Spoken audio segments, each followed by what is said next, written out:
Hey guys, Steven here, Fanatic Perspective. Tran, we are getting ready to do our Big 12 opener against Texas Tech.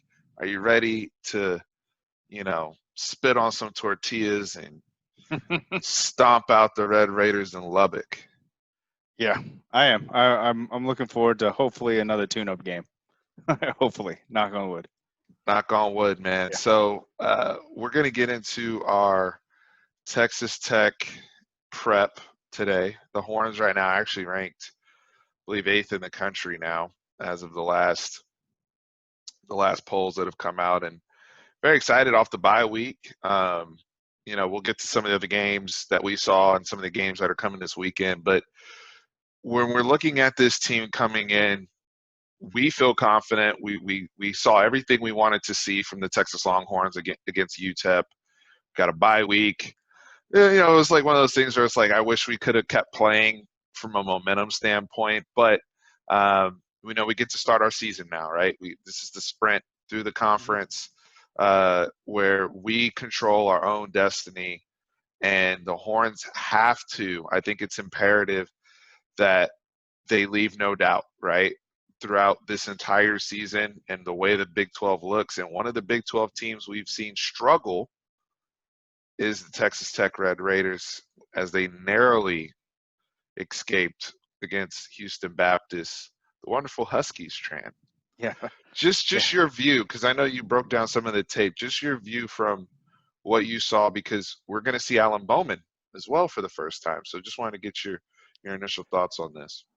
So beforehand, just looking through the box scores and everything like that, I of course did what every fan would do and say, "Oh, that's a win on paper." If I have to be objective after I watch it, their wide receivers, they are a concern. I think we haven't seen someone with their size. I think Vasher's isn't he 6'5" or something like that?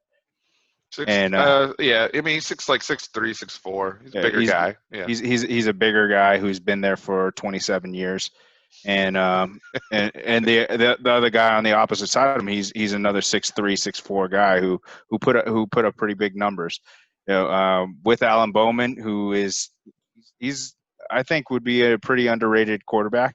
He's very accurate. We haven't seen a ton of him because of his injuries.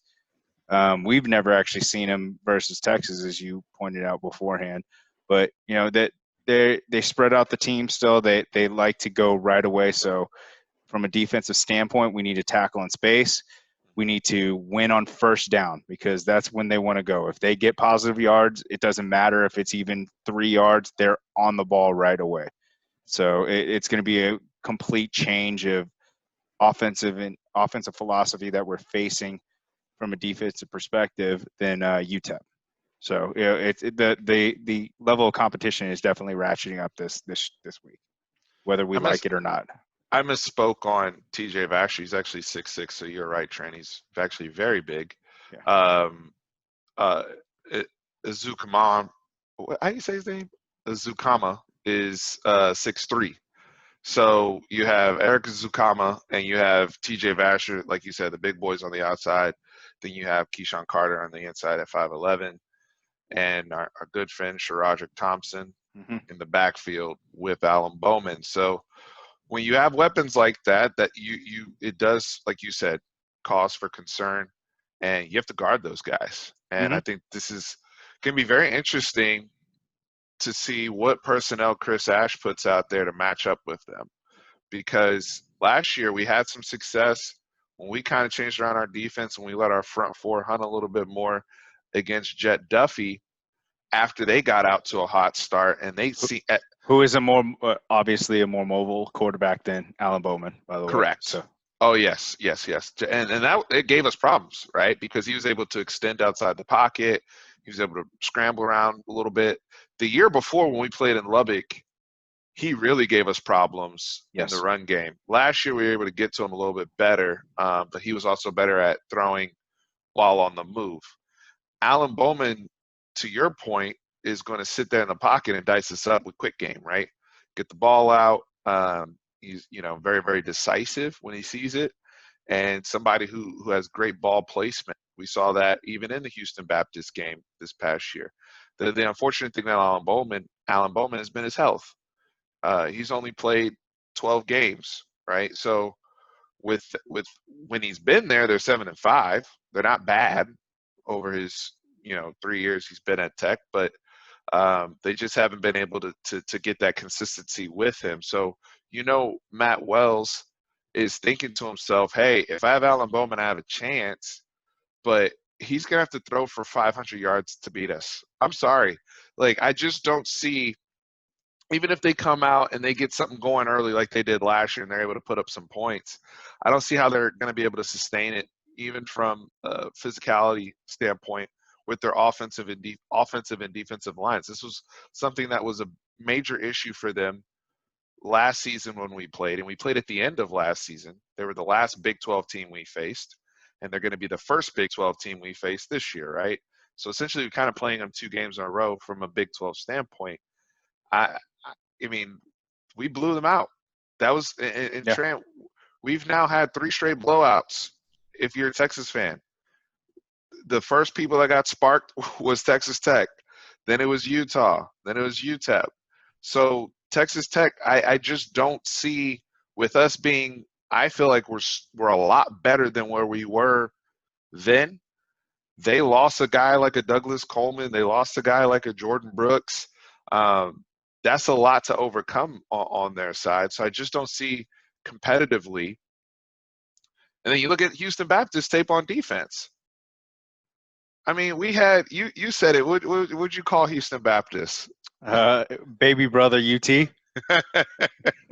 They have three brothers of our some of our stars on their team. So I mean, it's just, and you were saying that they even throw up the hook'em sign too. Yeah, so. Yeah. They and Houston Baptist. I mean, they're an 0-2 FCS team, but they're fun. They throw the ball over the place. Very heavily influenced by Cliff Kingsbury and the air raid concepts. And that quarterback over there is going to throw for 7,000 yards this year. But his 2 go-to guys are Joshua and Jareth Stearns, who are the brothers of Caden Stearns, and they blew up Texas Tech. And those brothers are Smurfs, okay? Like they flat out. I mean, that's why they're Houston. They're both like 5'8", Tran. But no, I got they you. had they had like 300 plus yards and like 3 touchdowns against Tech. So I'm like. And then you said you told me you were the one that told me Osai's brother was in the game. Yep. For Houston Baptist. When they said Philip Osai was injured, I was like, it has to be his brother. And then we looked online, Conroe, Texas. Like Conroe, Texas. Yeah. Yep, It's like, okay, so y'all just have a whole bunch of siblings. Cool. So our guys have already given us the inside scoop. But like I said, we've played these guys very recently. It's not like Matt Wells changed up a whole lot. I was excited at one point to see, what impact Todd Orlando would have, but unfortunately he was only there for a week and a half before he skipped town to USC. So, just looking at it from a standpoint of even what they'll present against us. Yeah, early in the game, I think we're going to try to fill out some punches, especially from Alan Bowman, conceptually what they try to do. I'm sure they'll try to be aggressive to get themselves some momentum at home and try to high point the football to a Vasher or Izukama, who they've had success against Texas. Keyshawn Carter had 150 yards and a touchdown against us last year. Even with all of that, they still got smoked. So, I'm just trying to see where they'll have room to work against us. Well, we've touched a lot on their offense, but their defense, their defense is just not as good as last year either, which is laughable a little bit because we put up a ton of points. That probably one of the highest scoring games we had last year. I just don't see it. I mean, if they're in man, which they played a lot of man during this Houston Baptist game, let's double move them to death. Josh Moore's eating. And not only that, from what we've seen, Ellinger's deep ball has gotten tons better. So like I said, I just don't see it If you're Mike unless. Yurcich watching the tape from last week, I feel like you just go up to the board and you write 700.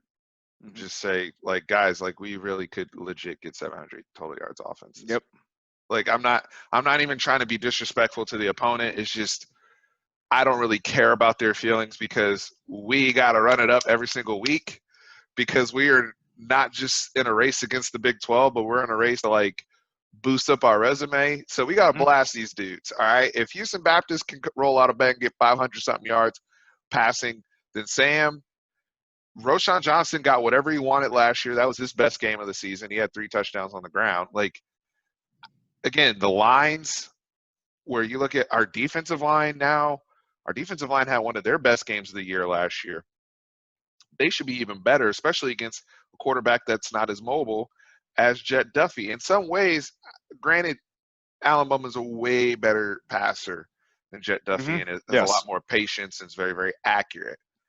But and there were some cases where Jet Duffy gave us some issues that Alan Bowman doesn't have the ability to give us, Yeah. right? And we're also a more experienced defense.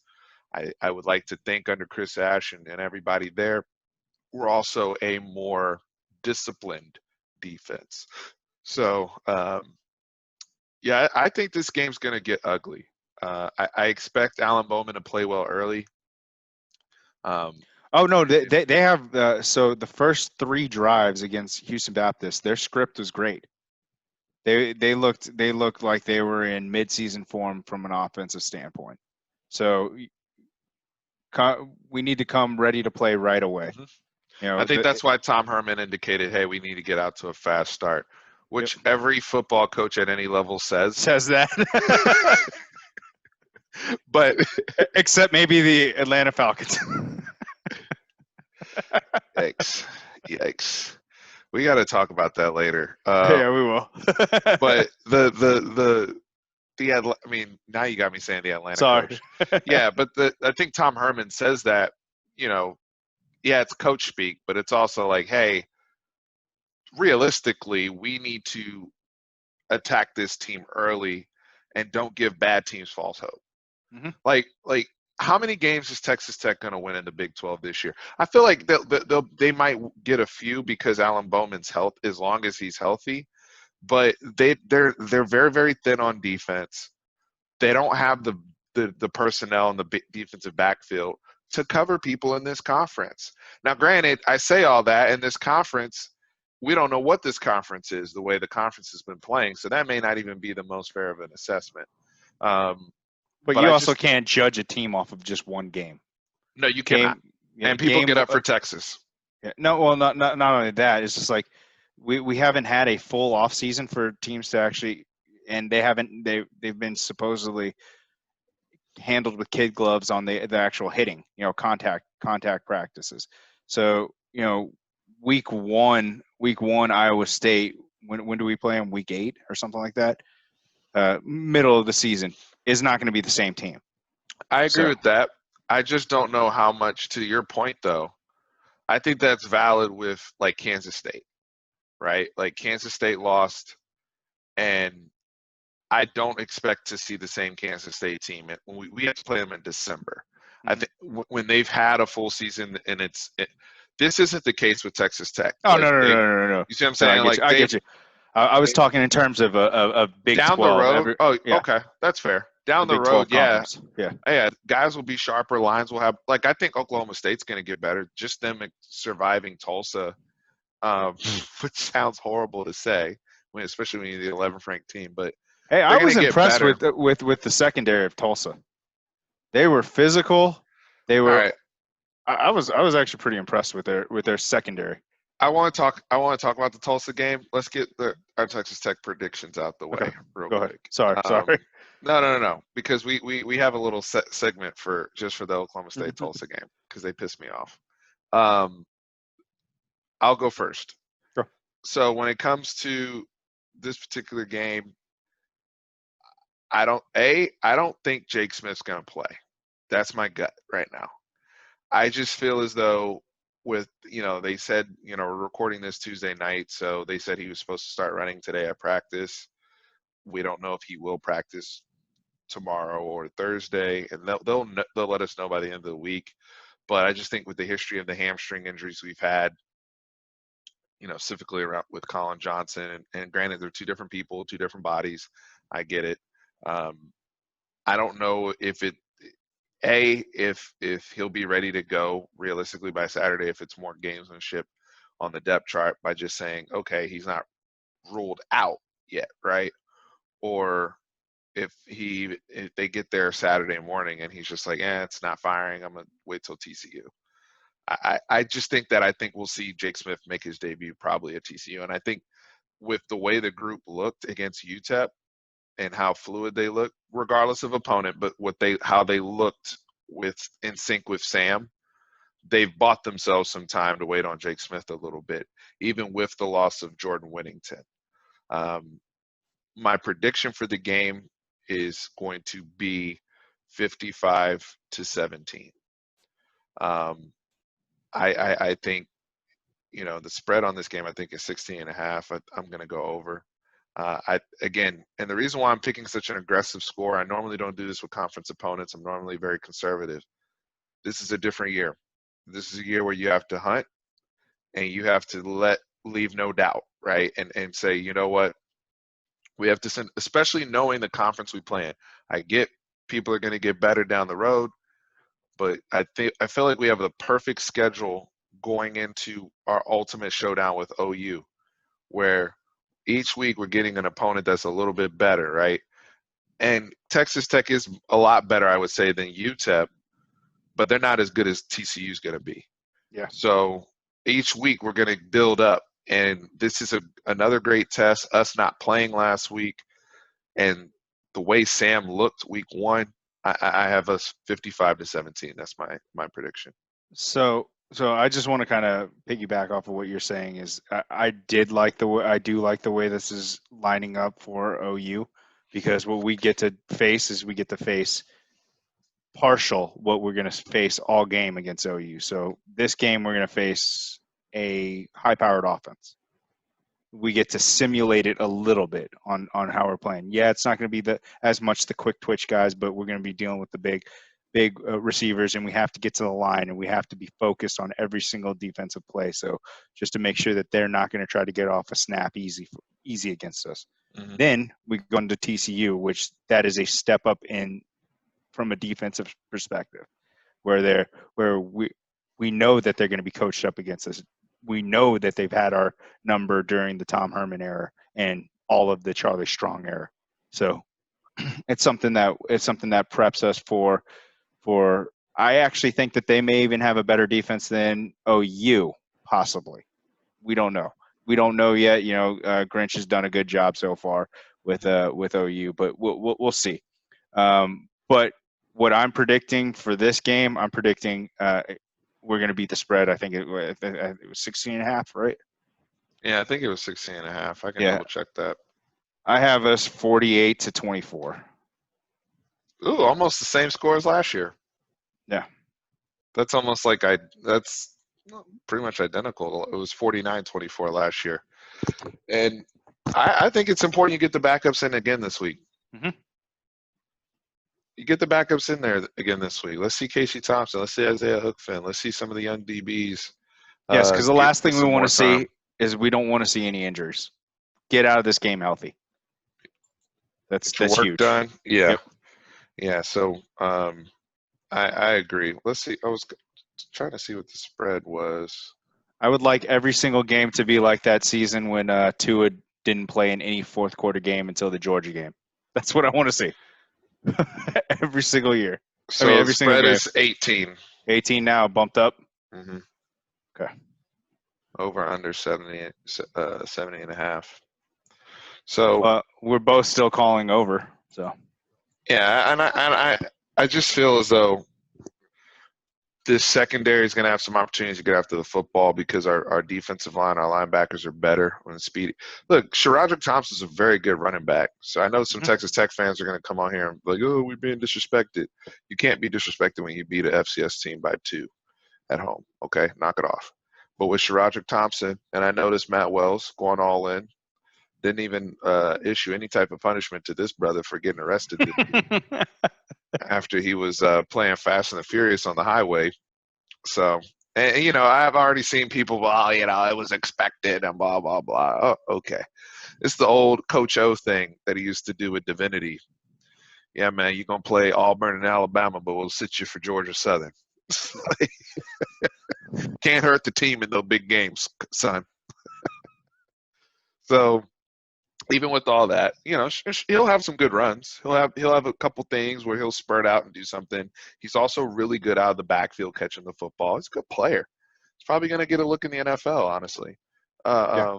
Ukuzama is going to get a look in the NFL. Like, those are good players, but too much with what we got coming.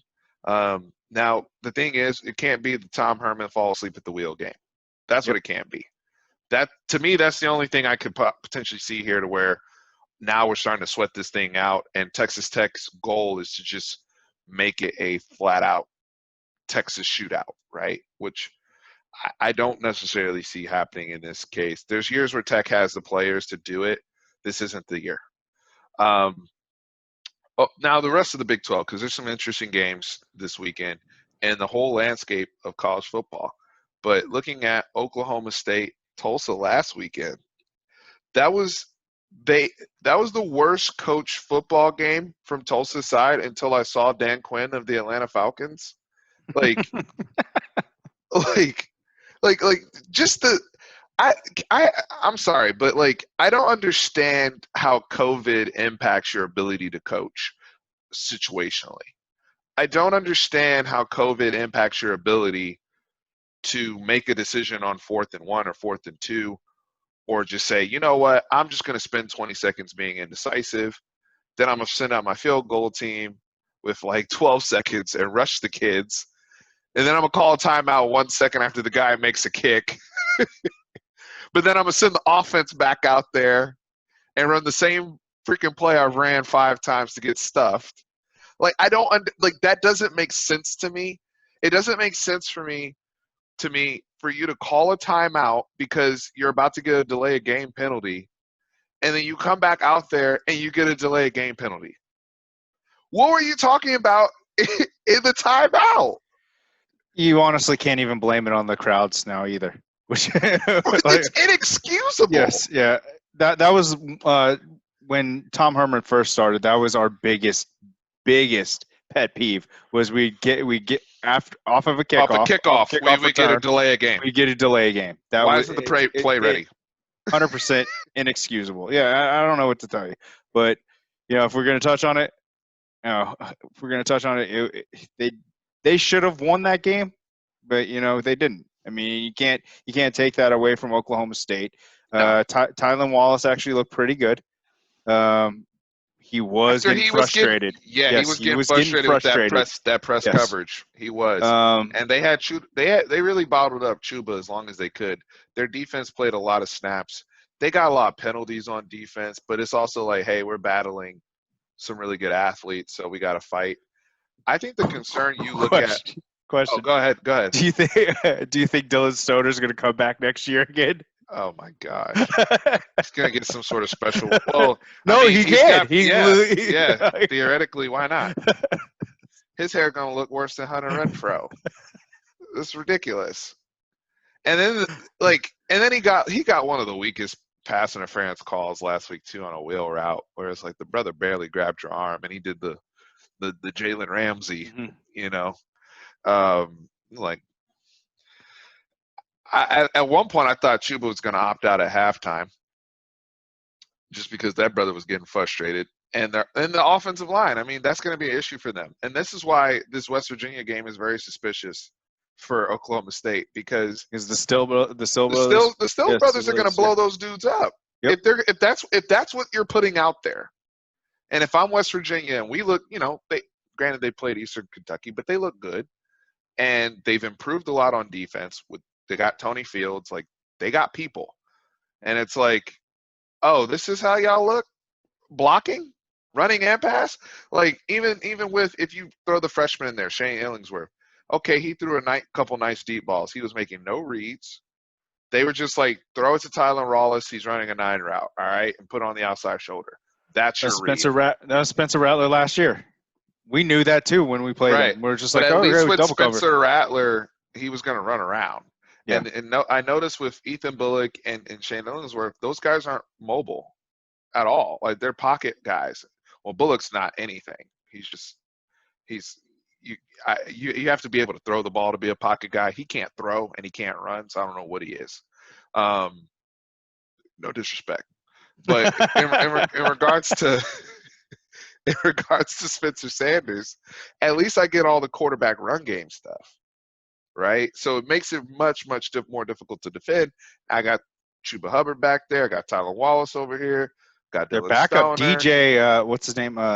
The backup running back is a beast too. He's a power back. Yeah, he's a really good player. He's rocking number 0 now, I think. Brown, LD Brown or whatever. LD Brown, yeah. Yeah. He that brother, he's got some good speed too. Yep. But again, looking at Oklahoma State, it's like, damn, we're gonna have to lose this team down from what we're seeing. I don't know if they're gonna beat West Virginia. That spread's what, 8? 8 points. 8.5. Oklahoma State's favored 8.5. Yeah, 8.5. Yep. Hey, I know we don't talk gambling on this channel, but all I'm saying is that one doesn't pass the smell test. That's all I'm saying. Unless Oklahoma State pulled a Tom Herman last week and was just completely looking past Tulsa and didn't care, which I doubt. Like, because they physically were getting, like, I never felt in that game that Tulsa was like physically, it was like a physical mismatch either. I think that's why people were so frustrated with Philip Montgomery's coaching, because it's like, dude, you have a quarterback that can throw. Zach Smith was out there throwing dots when you let him. They really couldn't run the ball. I don't know why they kept trying to do that. But defensively, they have big corners. They sent a corner to the Cowboys last year. Them brothers are like 6'3". They were handling people, but they would just they got called for holding at least 12 times. Like, it was ridiculous. They had like 120 yards of penalty yards. So I mean, yeah. What do you do with that? So that's going to be interesting. What other games do you have your eye on this weekend? So this week when we're watching the games, the 2:30 game slot is packed out. So it's us. It's Kentucky. Not Kentucky Auburn. Sorry. It's us. It's Mississippi State LSU, Army Cincinnati, West Virginia Oklahoma State, and then overlapping at 3 p.m. is Georgia Arkansas. Ooh, that's Sam Pittman's debut. Mm-hmm. Okay. And 11 a.m. I know we have Florida Ole Miss. Yep. And Auburn, Kentucky. So this is another reason why I'm saying Texas needs to make some noise, right? Because right now you're ranked 8th, and the SEC is kicking off. So you're not going to get any credit for beating Texas Tech by 14 points when these teams are getting ready to play, because they're not playing out of conference. That's what hurts the Big 12 already, right? It's like all these teams look so bad out of conference that the value of the conference has gone down. Now, I will continue to say Texas controls their own destiny. If Texas looks dominant, the committee, the voters, they'll keep them where they need to be. But God forbid we start to look, average one week, or we don't look consistent, they'll use every excuse in the world to bump all these other teams up, right? So we got to be on top of it on our P's and Q's every week, especially against teams like this, whether it's on the road or not. I mean, the crowds aren't even the same, so you shouldn't have issues with. From what I was seeing from the Houston Baptist game, the middle sections of their stadium was kind of packed out. So, COVID is questionable in Lubbock. Although they had like an outbreak, so I don't know what the hell they're doing up there, but you know how folks are. But that's I mean, that was what I wanted to touch on. Let me go back to my notes here to make sure I didn't miss anything. Nah, man, I'm excited. I think we'll see a very, very good performance. I think they're motivated to show people that they're going to be consistent. I think they're motivated to show people, Texas that is, that, and I think they know I think Tom Herman is self-aware. He's smart. I think he's self-aware from a national perspective. If my team can have a shot, and I think Lincoln Riley is aware of this as well. I'd be thinking the same way if I'm Lincoln Riley. We need to and that's another thing, right? OU and Kansas State might get canceled or postponed, excuse me, because of the COVID for Kansas State. But that's an opportunity where it's like, hey, we need Spencer Rattler to get these reps. We need to blow some more people out so that we stay front and center of everyone's minds, because we're just not going to get those same games in the way Alabama's going to have multiple opportunities, the way Florida's going to have multiple opportunities, Georgia, LSU. We don't have those same opportunities. So you got to destroy people like this. No more just win and go home, right? So Yeah. I'm with it. Tran, I appreciate you, brother. And Appreciate you, man. we will be guys, we'll be back with a recap after the game, since we aren't going to Lubbock, so we'll be at Tran's house with all the TVs up, just keeping our eyes on everything. I will be watching bringing them down. yeah, man, it's gonna be, we'll have like a little centralized watch party, so it'll be cool just to celebrate that time. I can't wait till Saturday, man. Neither can I, man. All right, brother. I'll talk to you. Guys, horns always up. Thank you.